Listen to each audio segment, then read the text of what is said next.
আজকের বিষয় 2018 সালে মির্জা ফখরুলের বলা একটা কথা নিয়ে। কথাটা গুরুত্বপূর্ণ, সেজন্য এতদিন পরে টাইনে আনতেছি। উনি বলছিলেন বিএনপি শরিয়া আইনে বিশ্বাস করে না। আমি এটা আগে দেখি নাই, দেখে কিছুক্ষণ থমাইরা বসে থাকলাম। আমি এই প্রচারটা করতে চাই নাই, কারণ আমি মুসলমান না। আবার মোদির ফুয়ারা এসে বলতে থাকবে, শালা মালবান, তুই কেন এই বিষয় নিয়ে কথা কইস? তুই বাংলাদেশের মুসলমানদের মনকে বিষাক্ত করে দিতেছিস, তুই দেশকে অশান্ত বানায় রেখা ইন্ডিয়া লাভ করে দিতেছিস, তুই শালা রয় রেজেন। কিন্তু বাধ্য এক করতে হইল, কারণ বাংলাদেশের মানুষ এক মহাবিপদের সামনে পড়ছে। এই সমস্ত ভীরু কাপুরুষ ইন্ডিয়ার পশ্চিমের সামনে নত জানু রাজনৈতিক নেতা এবং দলের নেতাদের কারণে। মির্জা ফখরুল যে বিয়া করেছিলেন সেটা শরিয়া আইনে না, কাজী অফিসে যে বিয়া হয় সেটা শরিয়া নিকার শর্ত পূরণ করে এবং একই সাথে রাষ্ট্রীয় আইনের স্বীকৃতি দেয়। অর্থাৎ কাজী অফিসের নিকা আসলে শরিয়া প্লাস সিভিল আইনের কম্বিনেশন। শরিয়া আইনে বিশ্বাস মুসলমানদের জন্য আবশ্যিক। একজন মুসলমান কোরআন এবং সুন্নাহ মানেন, মানেই তিনি স্বীকার করেন যে সেখান থেকে নির্গত আইনই তার জীবনের বিধান। অতএব শরিয়া আইন মানা মানে আল্লাহর পাঠানো আইনগত কাঠামোকে মানা। এটা কোনো বিকল্প বা ইচ্ছিক বিষয় না যে আমি বিশ্বাস করলাম বা বিশ্বাস করলাম না, বরং ইমানের অপরিহার্য অনুষঙ্গ একজন মুসলমানের জন্য। ইসলামের মধ্যে শরিয়া আইন অস্বীকার মানে আল্লাহর সার্বভৌমত্ব অস্বীকার করা। এখন কেমনি মির্জা ফখরুল বলে যে বিএনপি শরিয়া আইনে বিশ্বাস করে না? এই যে এখন যে তারা বলে না যে মৌলবাদে তারা বিশ্বাস করে না, এটা ওই সময়ে দেওয়া সাক্ষাৎকারে আছে। মানে এটা এসে দিছিল ইন্ডিয়ান এক্সপ্রেসের সাথে, মানে ইন্ডিয়ান মিডিয়ার সাথে দেওয়া সাক্ষাৎকারে এই কথাগুলো বলছে। আপনি এই নিউজ দেখান যে কোনো ইসলামী আলেমকে, তিনি কইবেন মির্জা ফখরুল এইভাবে আল্লাহর আইনি কর্তৃত্বকে প্রত্যাখ্যান করছেন, কারণ এটা তাওহীদের মৌলনীতির পরিপন্থী। শরিয়া আইন মুসলিম উম্মার আইডেন্টিটি এবং ঐক্যের কেন্দ্র। বাংলাদেশে এলিটদের মধ্যে এমন একটা অবস্থা হয়েছে না যে ইসলামের নাম আসলে ভয় কুকড়ায় যায়, যে মুসলমান হওয়াটা তার জন্য অপরাধ। পশ্চিমা রাষ্ট্র ব্যবস্থায় আইন হইল মানবীয় চুক্তির ফল, মানে সোশ্যাল কন্ট্রাক্ট। তাই সেটা পরিবর্তনশীল, ভগ্ন এবং বিভক্ত। কিন্তু মুসলমানদের একমাত্র নির্ভরযোগ্য আইন কাঠামো হইল শরিয়া আইন, যা কুরআন এবং সুন্নাহর সাথে সামঞ্জস্যপূর্ণ এবং উম্মাকে এক সূত্রে গাঁথে। তার মানে শরিয়া আইনকে অস্বীকার করা বা অবিশ্বাস করা মানে মুসলিম উম্মার ঐক্য, ইতিহাস, ন্যায় বিচার এবং বিশ্বাস কাঠামো সবকিছুতে আঘাত করা। দুনিয়াতে নানা আইনি ব্যবস্থা আছে যা এই বৈশ্বিক আইনি কাঠামো তৈরিতে সাহায্য করছে। যেমন ধরেন রোমান আইন, এখান থেকে আমাদের যে সিভিল ল এটা আসছে। কমন ল এটা যে অ্যাংলো আমেরিকান ট্র্যাডিশন থেকে আসছে। ক্যানন ল এটা খ্রিস্টান চার্চের আইন, এবং এই ক্যানন ল এরও ভূমিকা আছে বৈশ্বিক আইন কাঠামো তৈরি করার ক্ষেত্রে।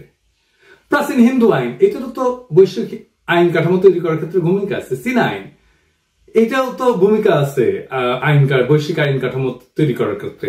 আন্তর্জাতিক আইন যেমন ইউএন হিউম্যান রাইটস বা জেনেভা কনভেনশন, এগুলো তো আইন।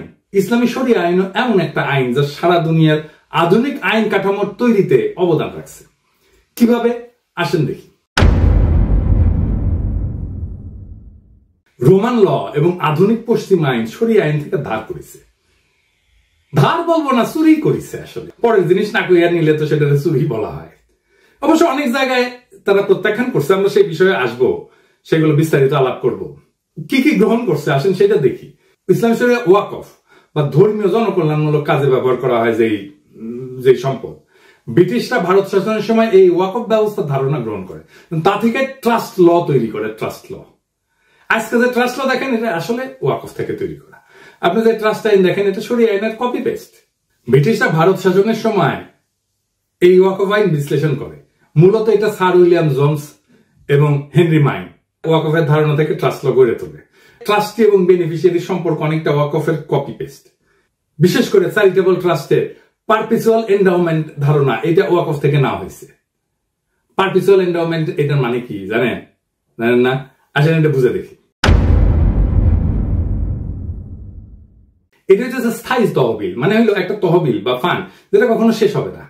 ধরেন আপনি একটা বড় অঙ্কের টাকা কোনো বিশ্ববিদ্যালয়, হাসপাতাল বা কোনো সংগঠনকে, প্রতিষ্ঠানকে দিলেন, কিন্তু শর্ত হইলো যে এই টাকা মূলধন হিসেবে সুরক্ষিত থাকবে, আপনি হাত দিতে পারবেন না, খরচ করা যাবে না। শুধু এই টাকা থেকে যে আয় হবে সেটা দিয়ে বিশ্ববিদ্যালয় হোক, হাসপাতাল হোক, প্রতিষ্ঠান হোক, এটা খরচ চালাবে। এরকম প্রচুর প্রতিষ্ঠান আছে। এইভাবে মূলধন কখনো শেষ হয় না, শুধু আয়ের অংশ ব্যবহার করা হয়। ফলে ওই প্রতিষ্ঠান চিরকাল, এটাকে পারপিচুয়ালি বলা হচ্ছে, চিরকাল এই তহবিল থেকে উপকৃত হইতে পারে। এটা এক ধরনের চিরস্থায়ী সম্পদ যা দিয়ে কোনো প্রতিষ্ঠান প্রজন্মের পর প্রজন্ম ধরে লাভবান হয়। বাংলাদেশের সরকারের সাই তহবিল দিয়ে প্রতিষ্ঠান চালায় কিন্তু, যেমন বিআইডিএস। তো মির্জা ফখরুল কি ওই টাকা ফেরত চাইবেন যে এই টাকা তো ফেরত দাও? এটা তো শরিয়া আইনের মতো একটা ব্যবস্থা থেকে আসছে এই ফান্ড। তারপরে ধরেন শরিয়া আইনের কর্জে হাসানা, এটা তো সরাসরি শরিয়া আইন, ইসলামী ফিকা থেকে উদ্ভূত। কোরআনে কর্জে হাসানার কথা আসছে সূরা আল বাকারায়, শুধু তাই না সূরা আল হাদিদেও আসছে। এর অর্থ হইল আল্লাহকে উত্তম ঋণ দেওয়া, মানে কারো উপকারে সুদ মুক্ত ঋণ দেওয়া, যা পরে ফেরত নেওয়া হবে কিন্তু কোনো সুদ বা মুনাফা নেওয়া যাবে না। ইসলামে এটা একটা সাদকা জারিয়া বা অবিরাম সওয়াবের কাজ হিসেবে ধরা হয়। আধুনিক পশ্চিম আইনে কিন্তু এটা গ্রহণ করছে, যেমন মাইক্রোফিন্যান্স, জিরো ইন্টারেস্ট লোন, এমনকি কিছু খ্রিস্টান চার্চ, ইহুদি কমিউনিটি, নন প্রফিট প্রতিষ্ঠান interest free community loan fund চালায়। আপনি জিরো ইন্টারেস্ট লোন বলতে পারবেন, কিন্তু যে আইডিয়া থেকে এই জিরো ইন্টারেস্ট লোন আসলো সেই শরিয়া আইনের কথা বললে সেট করে উঠবেন। শরিয়াতে আমানা বা বিশ্বাস ভিত্তিক সম্পদ রক্ষা একটা বড় দায়িত্ব। এটা একটা খুবই মৌলিক কনসেপ্ট শরিয়া আইনের। মানে এই বিশ্বাস এইটা রক্ষা করাটা এটা দায়িত্ব, কিন্তু এটা অপরাধ না। কিন্তু রক্ষা না করলে, লঙ্ঘন করলে ক্ষতিপূরণ দিতে হয়। এটা ক্রিমিনাল অফেন্স না, ক্ষতিপূরণ দিতে হয়। পশ্চিমে এটা প্রতিফলন আছে ইকুইটি ল বা ল অফ ট্রাস্টে। এই ল অফ ট্রাস্টের ধারণাটা এই বিশ্বাস ভিত্তিক দায়িত্ব থেকে উদ্ভূত। ট্রাস্টিদের উপরে আস্থা রক্ষার আইনি বাধ্যবাধকতা প্রতিষ্ঠিত হয়, এটা আসছে শরিয়া থেকে, এবং এটা ভাঙলে তাকে ক্ষতিপূরণ দিতে হবে। তারপরে ধরেন মিরাস আইন, যেটাকে স্ট্রাকচার ইনহেরিটেন্স বলা হয়, যেটা নিয়ে সেকুলারদের প্রচুর চুলকানি। ইসলামী উত্তরাধিকার আইন ছিল প্রথম ব্যবস্থাগুলোর মধ্যে একটা, যেখানে নারী, শিশু, স্ত্রী, দুঃসম্পর্কে আত্মীয় সবাই নির্দিষ্ট অংশ পেত। রোমান ল কিন্তু ছিল এটা পিতৃতান্ত্রিক, এটা নিয়ন্ত্রণ ছিল পিতৃতান্ত্রিক নিয়ন্ত্রণ ছিল। কিন্তু আধুনিক সিভিল কোড এবং ফ্রান্সে এই শরিয়া আইন থেকেই এই ধারণাটা নিয়ে কোড নেপোলিয়ান বা জার্মানিতে বিজিবি এই আইন তৈরি করা হয়। গণিত ভিত্তিক উত্তরাধিকার অনেকাংশেই এটা ইসলামী শরিয়ার কাছাকাছি। নেপোলিয়ান যে আইনটা করছেন ফ্রান্সে, আসলে এটা একটু মিলাই দেখি শরিয়া আইনের সাথে। কোড অফ নেপোলিয়ান এটা 1804 সালে ফ্রান্সে এটা প্রতিষ্ঠিত হয় এবং বিজিবি নামে 1900 সালে জার্মানিতে প্রতিষ্ঠিত হয়। তো এটা মিল কোথায়? যেমন ফিক্স শেয়ার, মানে বৈধ উত্তরাধিকারদের ফিক্স শেয়ার ইসলামী আইনে নির্ধারিত অংশে, যেমন ফরজ ফারায়েজ, ফরাসি কোডে এটাকে বলা হয় রিজার্ভ হেরিডিটার। কিছু অংশ সন্তানদের জন্য সংরক্ষিত, আপনি ইচ্ছা করলেও সেটা বাতিল করতে পারবেন না। সন্তান এবং স্ত্রীর জন্য একটা প্রায়োরিটি আছে ইসলামেও। স্ত্রী, স্বামী, সন্তান, পিতামাতা এদের অংশ সুনির্ধারিত। এই নেপোলিয়ান কোডেও স্পাউস মানে স্ত্রী এবং লেজিটিমেট চাইল্ড, বৈধ সন্তান, এদের জন্য লিগাল মিনিমাম একটা ইনহেরিটেন্স ধার্য করা হয়েছে।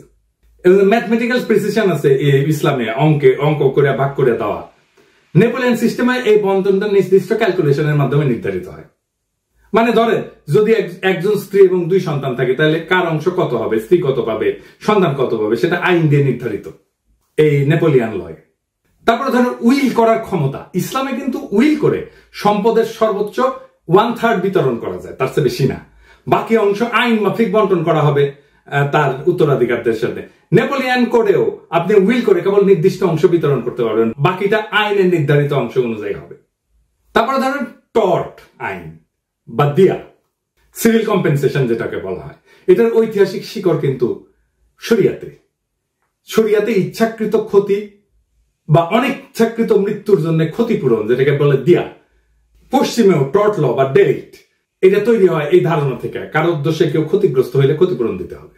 যদিও শরিয়াতে ব্লাড মানে এটা নির্ধারিত, কিন্তু পশ্চিমে এটা আদালতের বিবেচনায়। তবু মৌলিক নীতিতে কিন্তু মিল আছে। এইবার আসেন পশ্চিমারা কি নিয়ে হাউকাউ করে। আমি সবকটা নিয়ে আলাপ করবো না, দীর্ঘ হয়ে যাবে। তবে একটা নিয়ে আলাপ করব, সেটা হচ্ছে সাক্ষ্য নিয়ে। নারীদের সাক্ষ্য দেওয়া অর্ধেক গণ্য হওয়া নিয়ে। পশ্চিমারা শরিয়া আইন অনুসারে নারীর সাক্ষ্য অর্ধেক গণ্য হয়, এটাকে গ্রহণ করে না। শরিয়ায় নির্দিষ্ট ক্ষেত্রে, সব ক্ষেত্রে না কিন্তু নির্দিষ্ট ক্ষেত্রে, যেমন আর্থিক লেনদেনের ক্ষেত্রে নারীর সাক্ষ্য পুরুষের অর্ধেক, এটা সত্য। পশ্চিম আইন নারী পুরুষের সাক্ষ্যকে সমান মর্যাদা দেয়, সেজন্য ওরা বলে এই শরিয়া আইন এটা জেন্ডার নিউট্রাল না, নারীকে ক্ষমতাকে খর্ব করা হয়েছে, নারীকে অসম্মান করা হয়েছে। ইসলামী শরিয়াতে নির্দিষ্ট কিছু ক্ষেত্রে নারীর সাক্ষ্য পুরুষের তুলনায় অর্ধেক, এটা বিধান আছে, বিশেষ করে আর্থিক লেনদেন সংক্রান্ত বিষয়। এটার আবার কতগুলো কারণ আছে। একটা হইতেছে সাংঘর্ষিক পরিবেশে নারীর ঝুঁকি কমানো, প্রোটেক্টিভ লজিক। এটা মানে ইসলামী সমাজে নারীদের দায়িত্ব কিন্তু মূলত পরিবার কেন্দ্রিক। বিচারালয় বা আদালতে উপস্থিত হওয়া ছিল এক ধরনের সামাজিক অস্বস্তির বিষয়, এখনো তাই, এমনকি পশ্চিমা সমাজও তাই। তাই আর্থিক বা অপরাধমূলক মামলায় নারীদের বাধ্যতামূলক সাক্ষী না বানায় সহযোগী সাক্ষী হিসেবে রাখা হয়েছে। এটা কিন্তু সুরক্ষামূলক শর্ত, এটা কিন্তু অবমাননা না, দমনমূলক না। মনস্তাত্ত্বিক এবং আবেগজনিত পার্থক্য আছে। অনেকে বলেন, যেমন ধরেন সাধারণত নারীরা বেশি সংবেদনশীল হয়, আবেগপ্রবণ হয়, তাই কোনো চাপে বা ভুল ব্যাখ্যার ঝুঁকি থেকে দ্বিতীয় নারী সাক্ষী রাখার মাধ্যমে স্মরণ করে দেওয়ার একটা পদ্ধতি নির্ধারিত হয়েছে। এবং আমরা দেখব যে আধুনিক পশ্চিমা আইনেও এটাকে অনুসরণ করা হয়েছে। আমরা একদম এটা মিলাই দেব।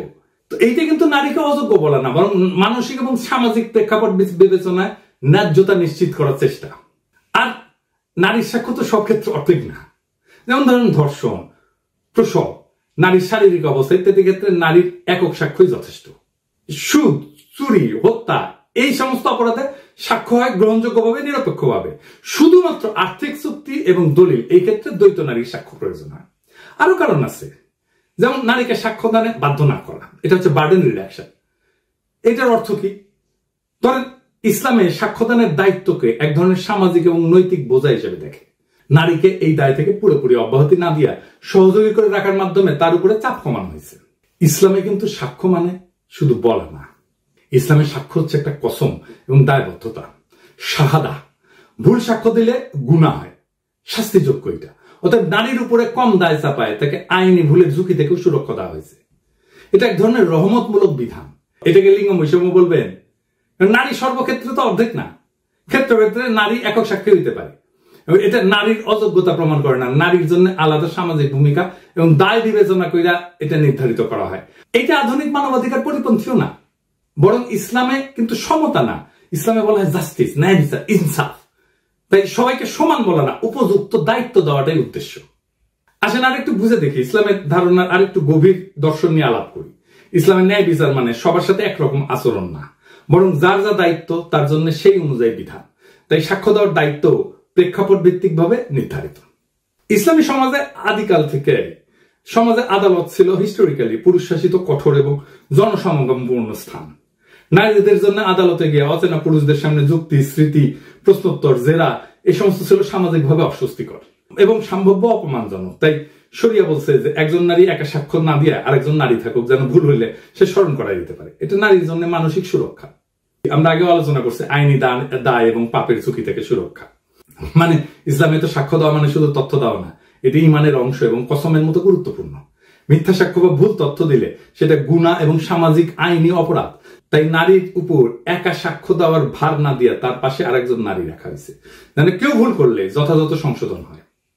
এমনকি গবেষণাও দেখা গেছে যে নারীরা সাধারণত ব্যক্তিগত স্থিতিতে ভালো হইলেও নির্ভুল সংখ্যাগত তথ্য বা দীর্ঘমেয়াদী ডিটেল বিষয়ে ভুল করার সম্ভাবনা পুরুষের চেয়ে বেশি, বিশেষ করে পূর্ব আধুনিক সমাজে।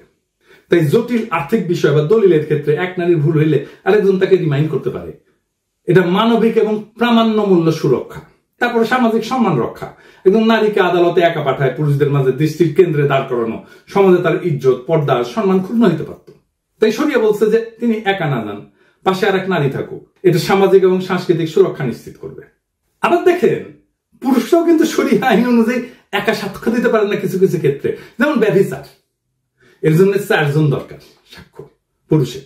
তো নারীর সাক্ষ্যের মূল্য নাই এই কথাটা তো কোথাও শরিয়া বলেনি, বরং ক্ষেত্র বিষয়তে ন্যায়পূর্ণ, ভারসাম্যপূর্ণ করছে।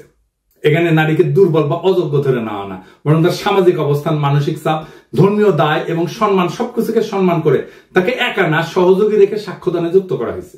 এই যে ইসলামী শরিয়ার একটা ব্যতিক্রমী দৃষ্টিভঙ্গি নারীর প্রতি, এইটা আধুনিক আইনি কাঠামোর জেন্ডার নিউট্রাল ইকুয়ালিটির ধারণা হচ্ছে কনটেক্সচুয়াল জাস্টিসে এখানে বেশি জরুরি।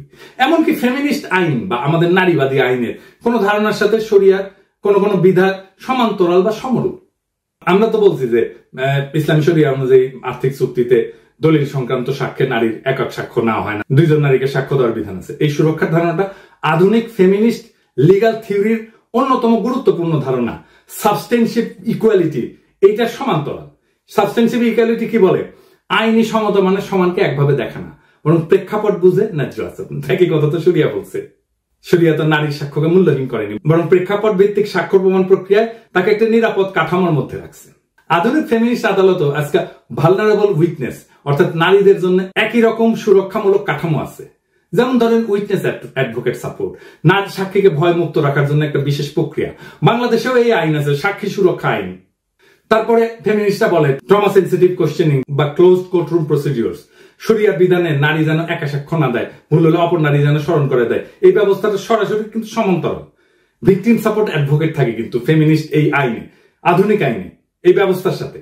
এবং আদালতের পরিবেশ, বিশেষ করে পুরুষ প্রধান বিচার ব্যবস্থা নারীদের জন্য অস্বস্তিকর জন্য রিট্রমাটাইজিং হইতে পারে নারীদের জন্য এখনো পর্যন্ত পশ্চিমা আদালতে, বিশেষ করে যাদের যৌন সহিংসতার অভিজ্ঞতা আছে।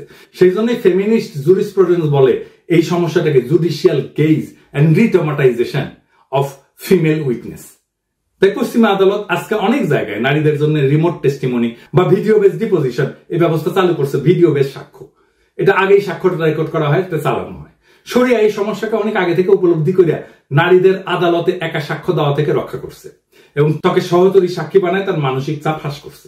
এটাও এক ধরনের পুরানো ট্রমা ইনফর্মড প্রসিডিউর।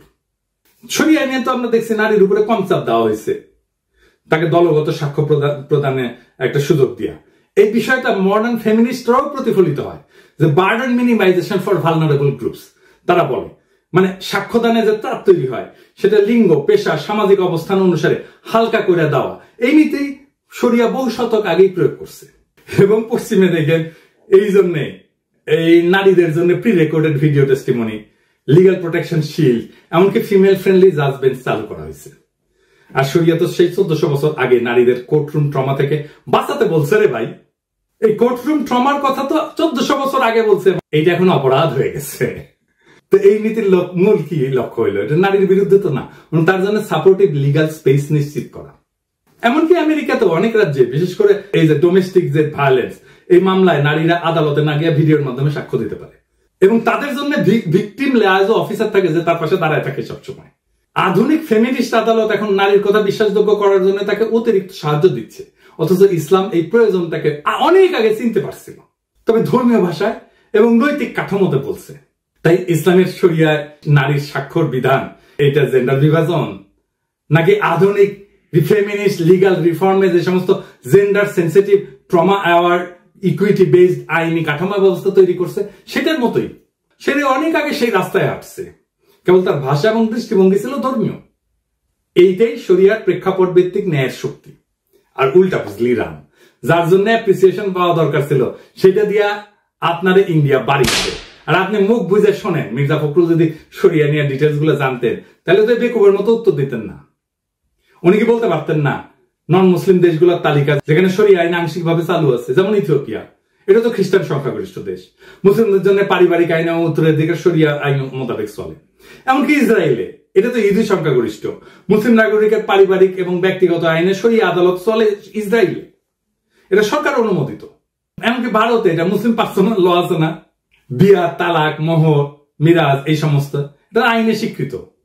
সিঙ্গাপুরে, এই যে সিঙ্গাপুরে, এটা তো বৌদ্ধ খ্রিস্টান সংখ্যাগরিষ্ঠ, এখানে শরিয়া কোর্ট আছে মুসলিমদের পারিবারিক বিষয় বিচার করার জন্য। কেনিয়া, এটা খ্রিস্টান সংখ্যাগরিষ্ঠ দেশ, এখানে খাদি কোর্স আছে মুসলিম পারিবারিক উত্তরাধিকার আইন নিয়ে রায় দেয়। ফিলিপাইনে ক্যাথলিক সংখ্যাগরিষ্ঠ দেশ, এটা মুসলিম স্বশাসিত অঞ্চলে শরিয়া আদালত কার্যকর আছে। এমনকি ইউকেতে, যুক্তরাজ্যে, এটা তো খ্রিস্টান সংখ্যাগরিষ্ঠ দেশ, এখানে শরিয়া কাউন্সিল আছে, ইসলামিক ট্রাইব্যুনাল আছে, এটা ঐচ্ছিক পারিবারিক সালিশ হিসেবে এটা ইউজ করতে পারে, ব্যবহার করতে পারে। অস্ট্রেলিয়া, এটা তো খ্রিস্টান সংখ্যাগরিষ্ঠ দেশ, এটা মুসলিম কমিউনিটির মধ্যে শরিয়া ভিত্তিক মধ্যস্থতা, এটা নন বাইন্ডিং, এটা চালু আছে। সেদিন দেখলাম এই যে গণ অধিকার পরিষদের রাশেদ বলছে আমাকে নিয়ে যে আপনি অনেক ইসলামিক মূল্যবোধের বক্তব্য প্রচার করেন, সে আপনি কেন আজও ইসলাম ধর্ম গ্রহণ করেননি?